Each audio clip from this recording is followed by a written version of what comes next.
Right, hello everyone, and welcome to the shortlist announcement for the Entrepreneur for Good and Sustainability Entrepreneur of the Year categories for 2021 in partnership with Funding Options. Thank you for joining us today.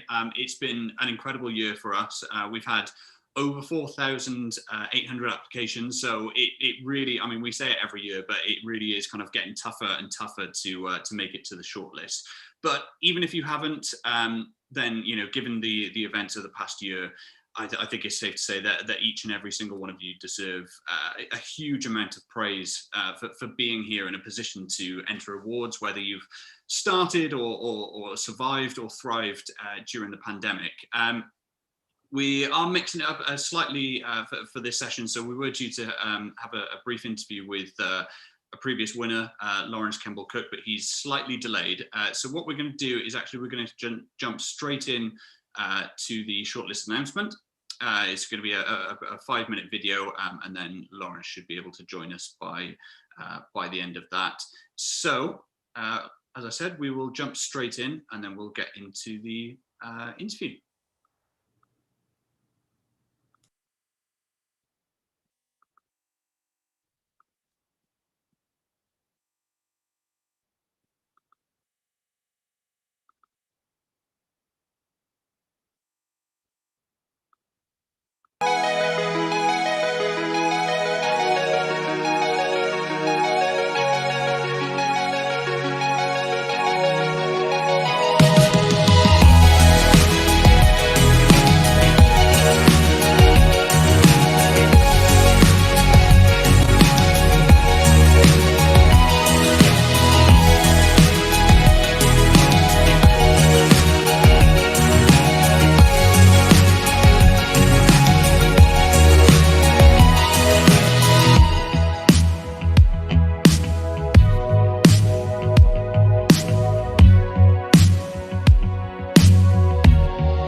And there we are. So the finalists for the Entrepreneur for Good Award and the Sustainability Entrepreneur of the Year for 2021. So congratulations again to everyone who has made the shortlist.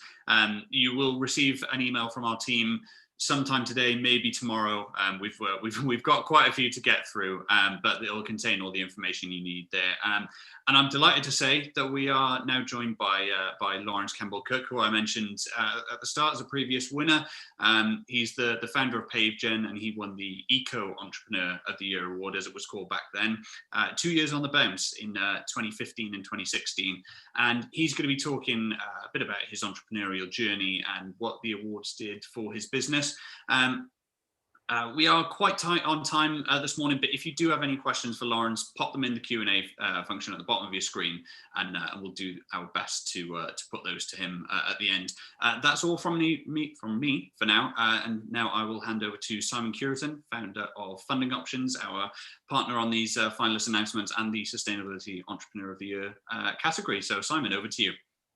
Thank you very much. So just a very quick introduction to me. So I'm the CEO of Funding Options. For those of you that don't know, Funding Options supports business owners across the UK and the Netherlands, connecting them to the right funding so that they can trade, plan, and grow with confidence. To date, we have helped fund more than 10,000 businesses to achieve vital funding in excess of £500 million. So thanks very much. Lawrence, I don't know if you realise you're still off camera and on mute. I have a few questions here today. Very impressed with the double year win on the bounce, 2015 and 2016. That's incredibly cool. So maybe just a quick introductory question from me.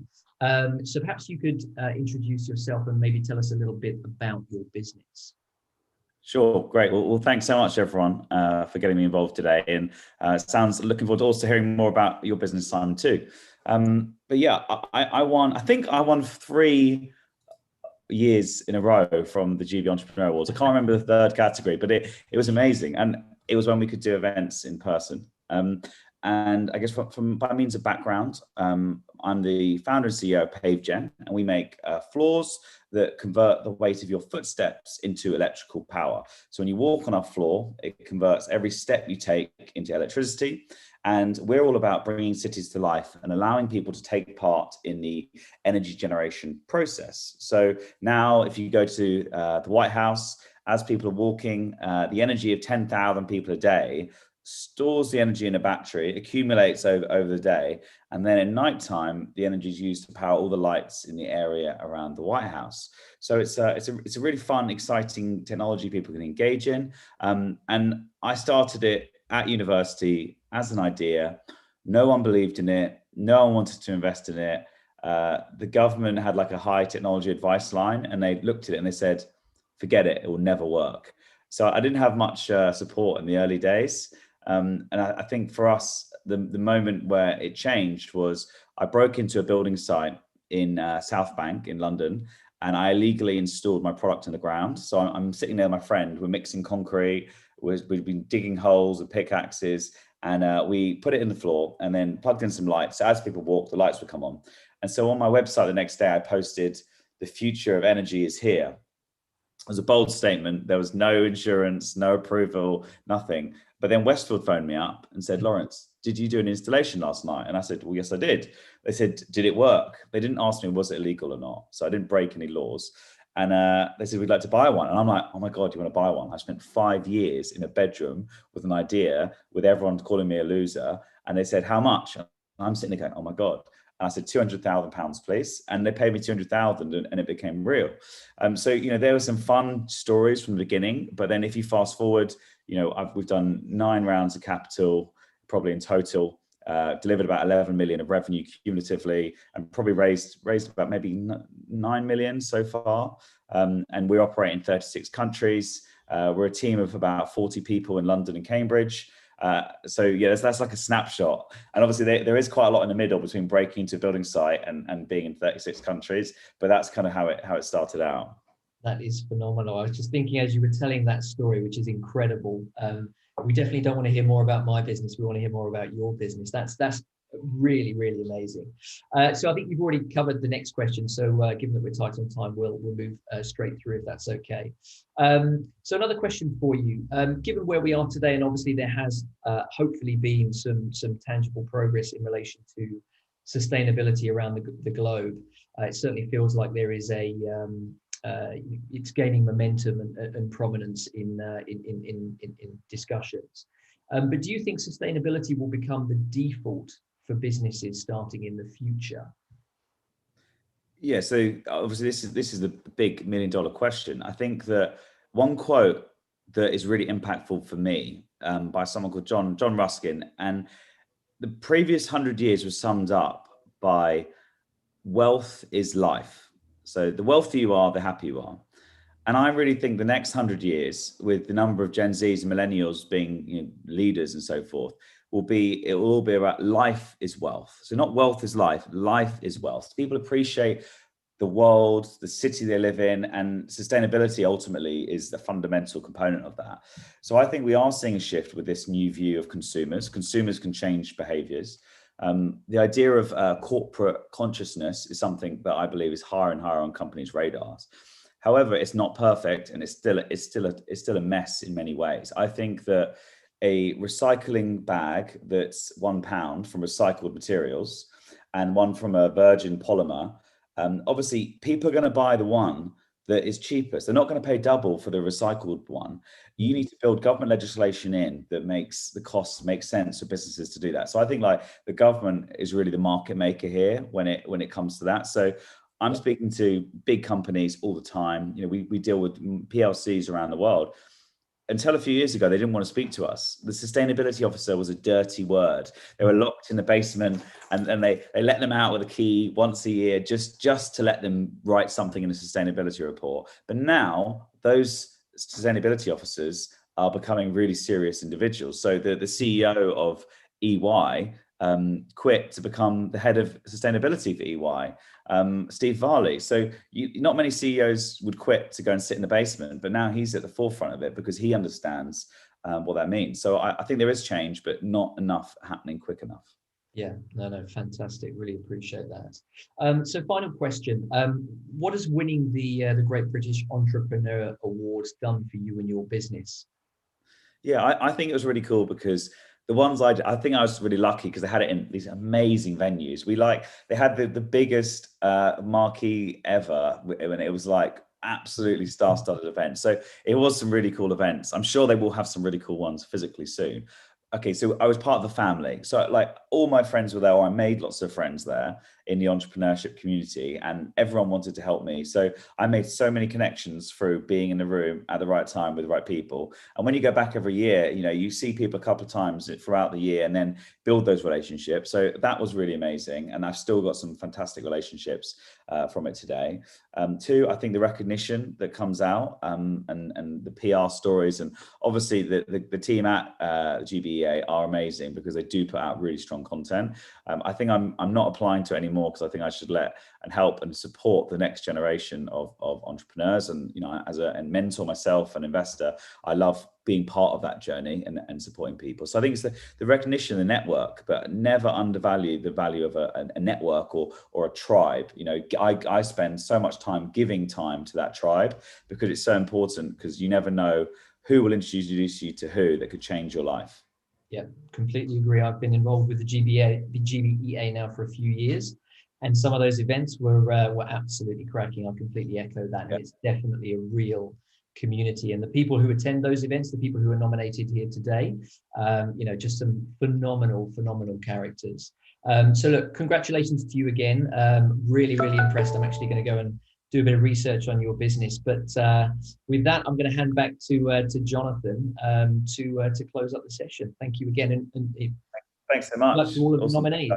Yeah, thank you. As much as we'd love to carry on hearing more about your story, Lawrence, unfortunately we are just too tight for time today. But Lawrence, thank you for your time. Simon, thank you for your time and from the support for both of you. And congratulations again to all of our finalists. Enjoy the rest of your day. Thank you.